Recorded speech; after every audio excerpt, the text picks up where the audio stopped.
Hello everyone, it's Ketakio here. Today I bring you a kind of different video from what we used to do. We used to do battles and stuff. But today I just want to review our season run we had in the PWC. We're at the finals. We are playing Luna tomorrow, but the video won't be up until probably next Sunday, since Luna says if I can give him time to catch up so we can upload the videos at the same time. So yeah, we're here at the Barcelona Garchomps. We're just gonna review how we did on the season. We're gonna review our mons and just talk about it. Just talk about how the season of the PWC was. As you know, I always record on my phone, so that's why it looks like this, and not on a computer desktop. But yeah, this is our team here, the Garchomps. We finished our record with 8-3 with a 18 differential, which is really good. Then next up we have Frank Colton, which defeated in the semifinals with a 7-4 and 14 differential. Then Sniper with 7-4 and 13 differential. And then Bronson is eliminated, which is fucking amazing. Yeah, I saw Sniper do this type of video, so I don't know. I thought it would be cool, and oh shit, I thought it would be cool, and I just give it a try. So yeah, let's first of all review our final squad of this season of the PWC. We have there you go. We have the Megalopony. Megalopony was amazing this season. We're gonna go into the kills and deaths later. But yeah, I'm just gonna see which months I liked and which months I didn't like. So Megalopony is amazing. I love it. I love this mod. I thought it did so well. It put in so much pressure. It's a mod that there's like close to no switch hands, and it always puts in so much pressure. It's super fast, it hits super hard. The moveset, it can be pretty two-dimensional, but you can get some creative sets with it, which is I like a lot for Megalopony. Next up we have Landers Therian. I love Lando T. I mean, I love this mod from like playing in OU, regular OU ladder. Lando T is probably top 3 best mons out there, or top 5, but this thing is just amazing. It can do so much. It can be defensive, offensive. I loved it. I'm so glad I drafted it, and it put in so much work. Next one here is Nihilego, which we're gonna go in the transactions tab after, but Nihilego here, I feel like it didn't shine as much as I would like to, but I just don't think I had the proper matchups many times, and when I did, which was like against Destiny, I thought I had a good matchup, and it put in work, but I just needed to predict a little more, I believe. But yeah, wait, Nihilego was pretty good. I liked it. I feel like it can put up so much work in different scenarios. Sorry. Next one here is Greninja. The Greninja, Greninja is an amazing Pokemon.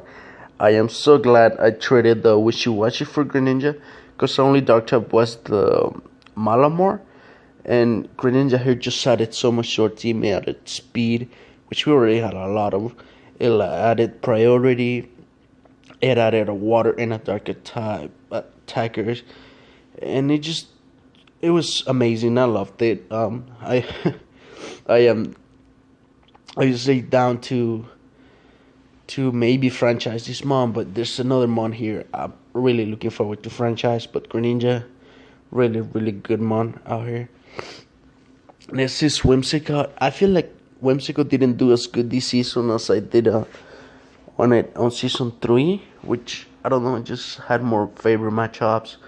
And you know, the sub-seed said it's really annoying because of being run offensive, but Whimsicott is always someone that either does work or either does nothing. But he's still pretty good. He still has a prankster ability. Even in GS7 with prankster's nerf that cannot prankster dark types, Whimsicott is a fairy type, so it can hit him very hard.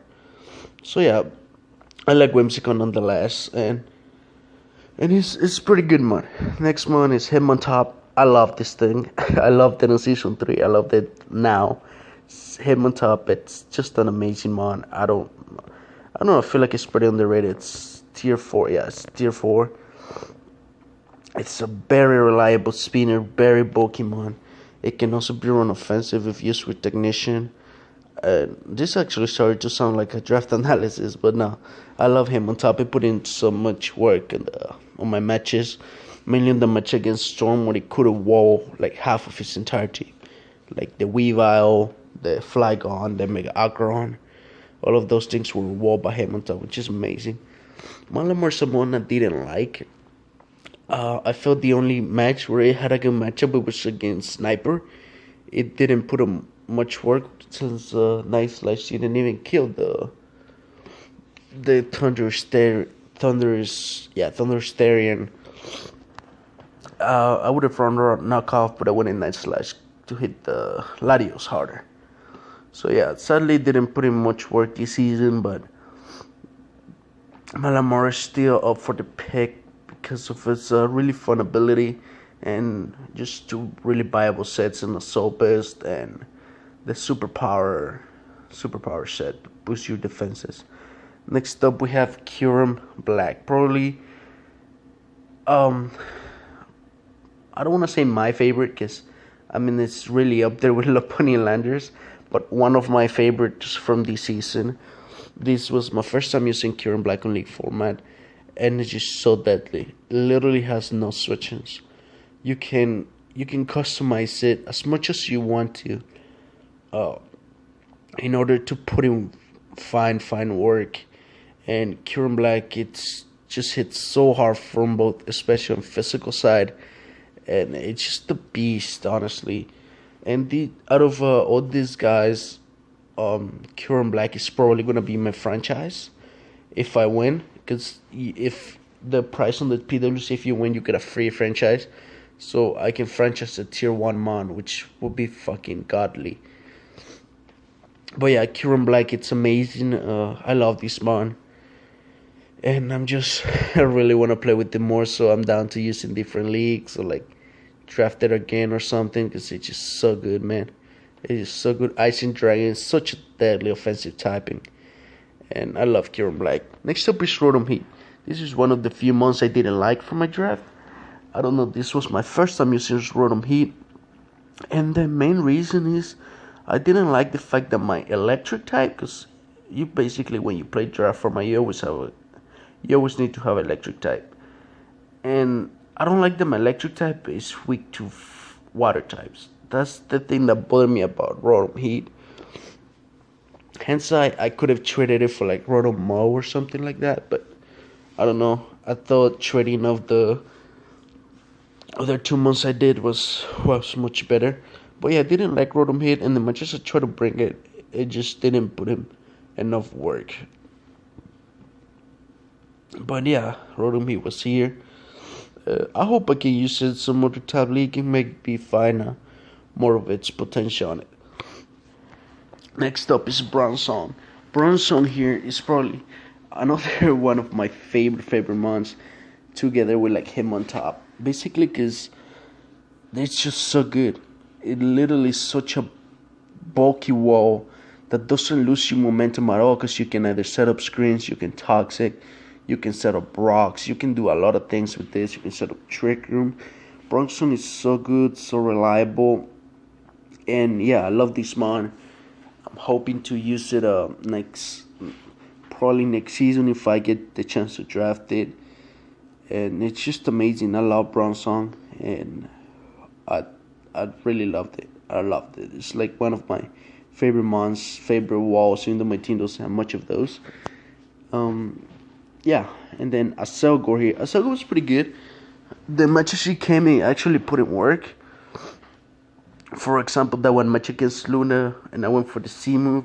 Even though my C move didn't work, the bug burst damage put it in range for the water shuriken. So, also the first week against Joe, like Specs Aselgor put in so much work against them too. So, really cool mon, really fast mon. I just wish he had a little bit more special attack, but that's fine. But yeah, that's my team right there. I feel like this season I drafted a really good team, and I'm hoping to keep that momentum going and keep drafting really good teams for the future. Next up, this is the playoff. We're gonna go to sketch real quick because I don't want to make this video too long. In the first week, we beat the Gogoons, Joe, with a 4-0, pretty comfortable win. I was really glad with this one because I think Joe is a really good player, and we need 4-0 in the week one. Even though Joe didn't have his best season, I think it was really good. We could have beat him by this good differential. Next up, we lost our next match against Golden, which was the match he beat us 4-0. Basically, that one match when he hit Power Eyes with the Minshaw into the Landers. Yeah. So we lost that one. Props to Colton, he played that match really well. Plus, he had the Cartana and the Mega Banet, which I overprayed for. Next up, we have Flygon, coached by Kyle, which we won 3-0. Pretty comfortable match. We could have swept them and made it a 5-0 with the Arcurum, but I messed up in the nature. But you live and learn. Next up, we have Big Teenies, which was coached by the Shiny Spam this season, and no Dave. It was coached by Shiny, and this match was very, very close. We could have lost this match if the Inferno was carrying Mag Punch, but he wasn't, because at the end of the day it was a 1v1 between Inferno and Megalopody. Next up, we have Noivers, which is against Storm, which we won a 3-0. This is the match where him on top puts his team on his back by walling the things like Weavile, which is a huge threat, Mega Aggron, and like Flygon, which was really scary. This match was where Rotom Heat put in much work, because just the fact that this dude had a Big Teeny, which you click choice band to be create every turn, but Rotom Heat was able to ward that out. Next up, we have Houndooms against the Slaybait, which went 0-11. So you can see the result here also resembles that.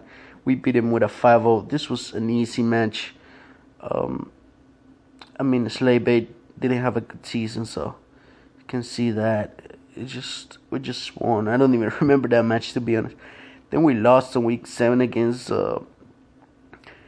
Sniper, which was a tough loss for us.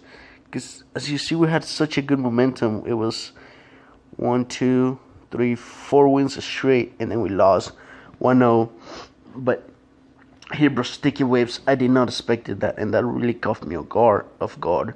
And this was the week I traded the Wishy-Washy for the next weeks here, which is against Luna with the Banets, which is the one dude we're playing in the finals, which is gonna be lit. We're playing him tomorrow, so looking forward to that. Yeah, we beat Luna 2-0, and basically Greninja, which we acquired after this week, was the one who pretty much worked, and the one who basically screwed Luna out. So props to Greninja there. Next up, we're playing our friend Nival here. The Gengars beat him 4-0. Very offensive match, honestly. This was the match where Whimsicott put in much work because it was offensive. And for some reason, he just switched his Diancie onto the Whimsicott and it died to a Giga Drain.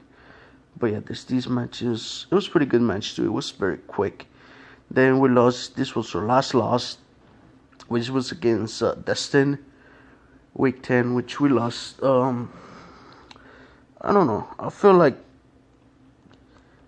I don't want to blame anything, but like I feel we could have had a better chance, because his what's his name? His Nidoking was so bad to our team. Like we had terrible matchup with that, and the freaking Rotom missed the overheat on the Nidoking, as he over predicted, and that basically gave Nidoking another kill. But yeah, props to Destiny. He beat us again. Destiny is like my kryptonite, man. But yeah, we lost that.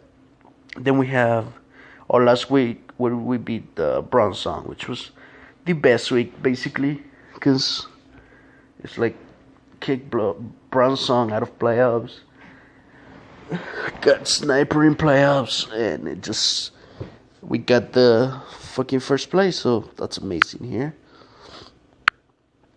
There was the pick and crew. I'm not gonna go to that because I don't know. It's kind of a lot to talk about here. I almost got all greens in the first one, but I opted for Destin instead of these dude bronze song, so that cost me. But yeah, so we're gonna go through the pick'em. Then we have the replays. Then the kill shit.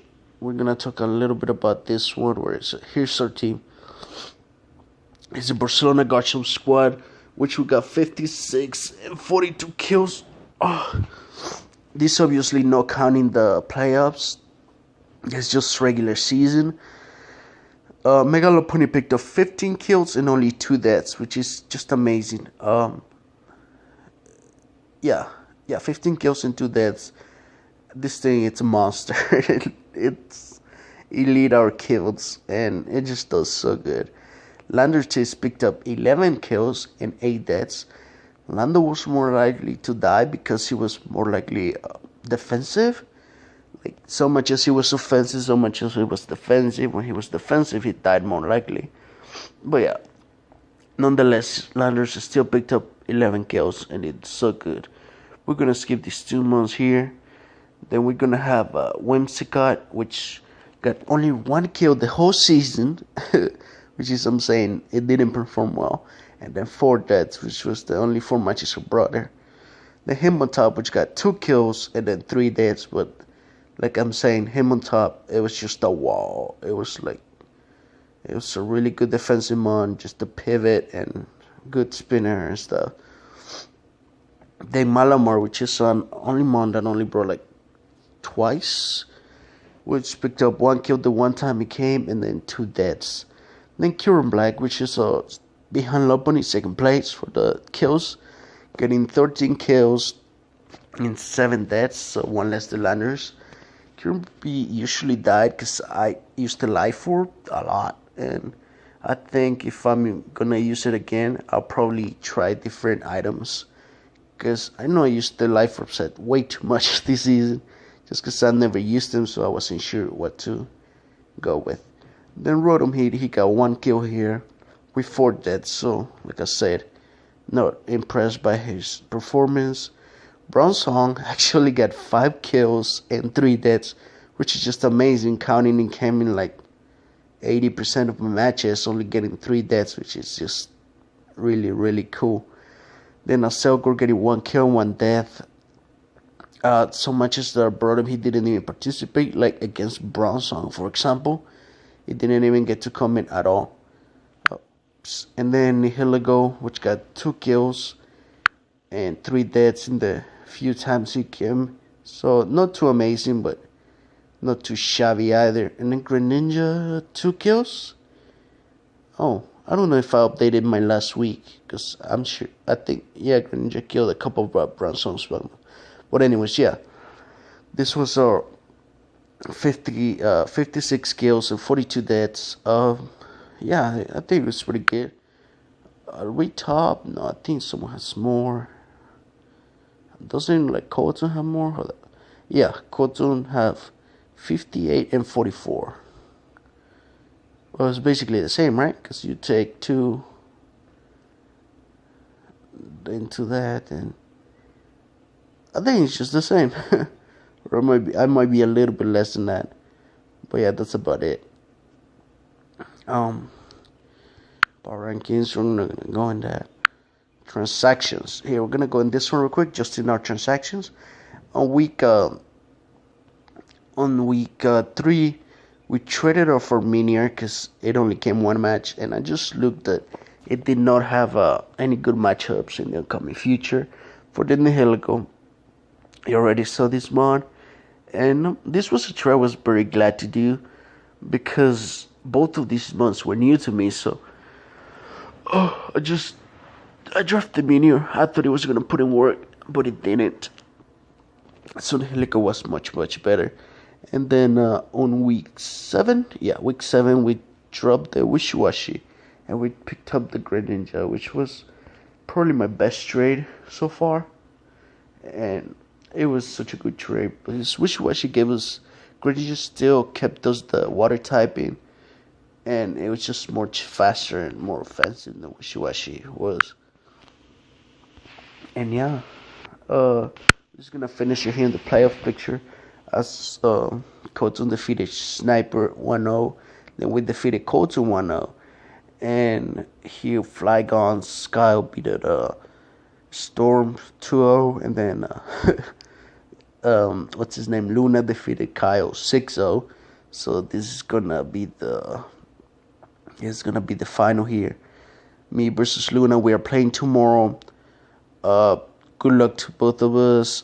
Let's hope this is a hatchless game, and we're gonna go for a second title. So yeah, thanks for watching. This was a kind of different video, but I just wanted to have something up for this week. So thanks for watching. This was SK Takia from Barcelona Guard Chumps, and I'll see y'all later. Bye bye.